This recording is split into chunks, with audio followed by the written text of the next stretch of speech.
Hi and welcome. I am Jill Dell and this is the Design to Live channel. Today is episode number 11. And in episode number 11, the topic is why we don't do what we know we should do and resistance to change. Okay? So these are excellent topics. They kind of piggyback off of the stuckness video that we talked about earlier. So for those of you who are coming back to my channel, my current subscribers, welcome and thank you for joining me again. For any new people new to the channel, my name is Jill Dell. I'm a licensed hypnotherapist. I practice out of the Seattle, Washington area.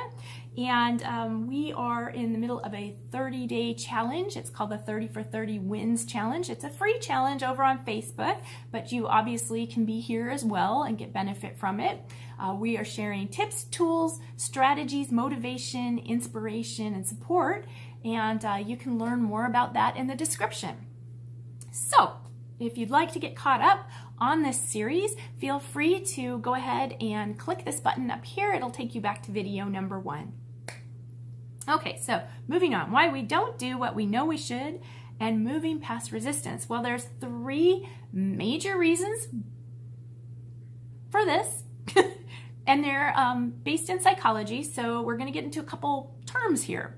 So the first term that we're going to talk about is loss aversion. It's actually normally related in financial stuff, but as you know, how you do one thing has an effect on how you do everything.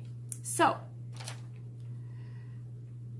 simplified, loss aversion is that you will do something to prevent feeling bad or the pain of loss versus taking the same amount of effort to feel good or feel better.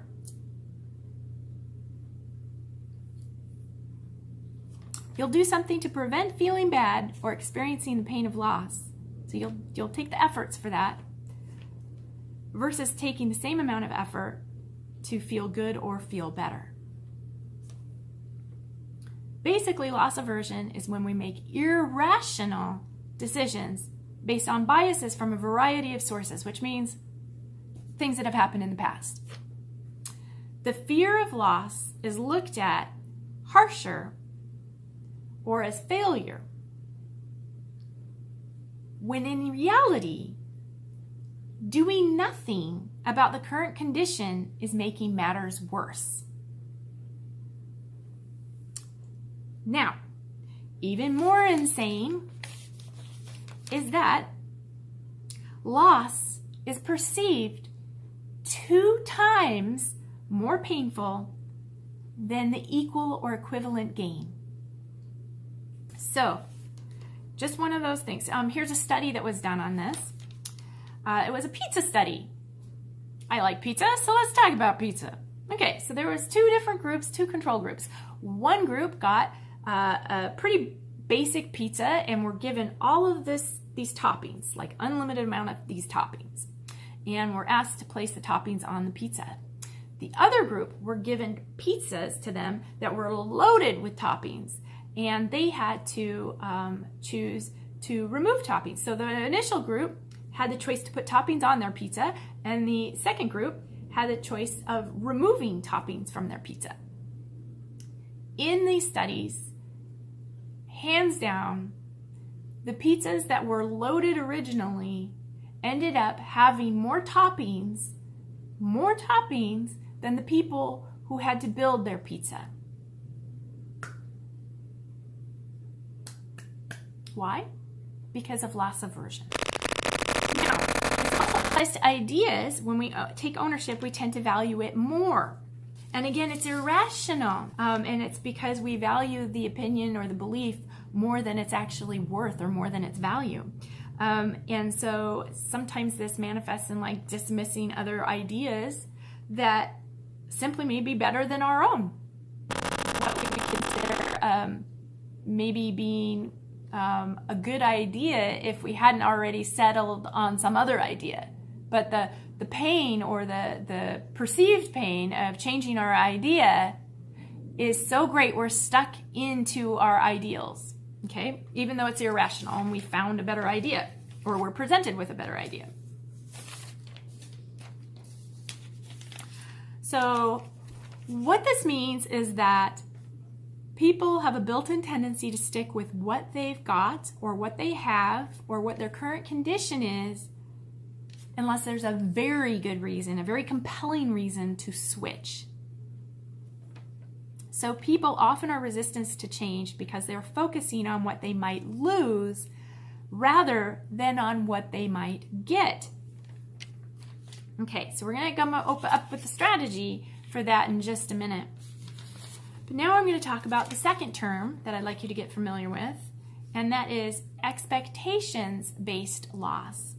Expectations-based loss is when the expectations that we have fail to match reality and the lack of experiencing fulfillment of that expectation.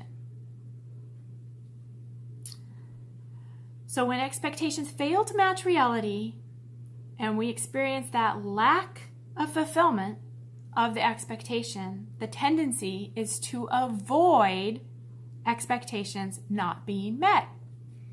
Now, so if you've ever had something happen to you and it didn't work out the way that you wanted it to, one of the built-in little saboteurs we have in our mind is a tendency then to avoid an expectation not being met when we set another goal that's similar.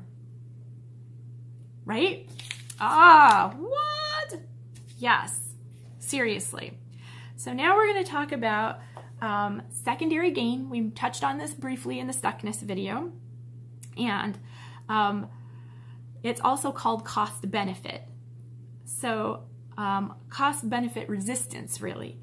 And this occurs when someone claims that they have a desire to change or to receive help. The emotional or physical benefits from the existing condition outweigh in the patient's mind the benefits derived from taking those steps. In other words, the cost of the cure will include giving up the present benefits of the condition, and the patient or client is not willing, either consciously or semi-consciously, to make that sacrifice. By the way, I'm reading this out of Kahuna Healing by Serge King. Probably said it wrong, sorry. And it goes on to say that present benefits might include sympathy, attention, revenge, desire for control, financial security, emotional security, suffering, and if they believe that they deserve to be punished. A good example of this is that there is a called the hot stove effect, and it was by Mark Twain. And he says that a cat jumps on a hot stove, burns its paws, jumps off. It will never do it again, even when the stove is cold and potentially contains food. So when a choice has burned us in the past, we have a lot of resistance and it increases this hot stove effect, right? So how do we change our mindset in ways that things are perceived differently and perceived more attractive? And how can we figure out all of this? Well, let's go into that. Let's talk about moving past the resistance and into change for these things. Number one is being in awareness that these are real functions of our brains and how our brains are wired. So be aware of how your brain is wired. I want you to break your goal down into its smallest components. And when you've broken it down into the smallest components, okay, I want you to then look at it through that lens of, okay, now that I've broken it down in these smaller components, make a list of the pros and cons of both reaching your goal and not reaching your goal. This is going to flesh out any of that secondary gain, and it's also going to let you know what the benefits are, okay? Because remember, we have to have at least 2 times as many benefits in order to make lasting change happen, right? We have to perceive it as 2 times the benefit of the pain that we're in before we do that, right? So we want to make that list of pros and cons of the individual smallest components of that goal. Then check it. Check that list. Is this convincing enough? Are the reasons that you've come up convincing enough for you to take the action long after the spirit of when you set that really high expectation goal is gone? Because when the excitement of saying it is gone, are you going to still take those steps to reach it, right? So, or is the effort of this more than the prize? If so, is there a way that you could make it more attractive to you? Or should you adjust your goal down to something that's more attainable and realistic, right? Remember, you're going to do something to prevent feeling bad, like denial, avoidance, ghosting, ignoring, creating excuses, 2 times more than taking the same amount of effort to feel good. So we're creating incentives, positive, healthy incentives, rewards that exceed the pain of doing, right? So these are the things that you want to build into your daily routine and to start building up those little wins. Each of these small wins add up, and over time they gain momentum. What does that mean? It means that you're going to start seeing the benefits from these smaller wins, and eventually they're going to add up, start picking up steam, and you're going to start building up confidence that these are making it to those different change levels. For example, when I first started biking, I thought, I can bike 25 miles. I set out on my journey. I couldn't even bike 5. That was one of those times where my expectation did not meet reality. And so I realized I had to set smaller goals for myself. So I set a goal of making it so that 5 miles was easy. And then I set a goal of making it to 7, and then 10, and then 12, and then 15. So now I had to adjust those goals back down, right? So the other thing is that you need to create those healthy rewards. What are my rewards? My rewards are creating and celebrating the wins, looking for beauty around me, taking the time to celebrate my wins for the day, and rewarding myself in healthy ways. Maybe that means that I have a really nice dinner, or it means that I have a really healthy dessert for me. Or maybe it means that I spend some time watching some shows because I've done the things that I want to do, right? Okay, so, just healthy self-care. That's how I reward myself. And so these are the tips and tools and tricks for moving past resistance and into change. I really hope that you got some benefit out of this series, and I look forward to seeing you tomorrow. Bye-bye.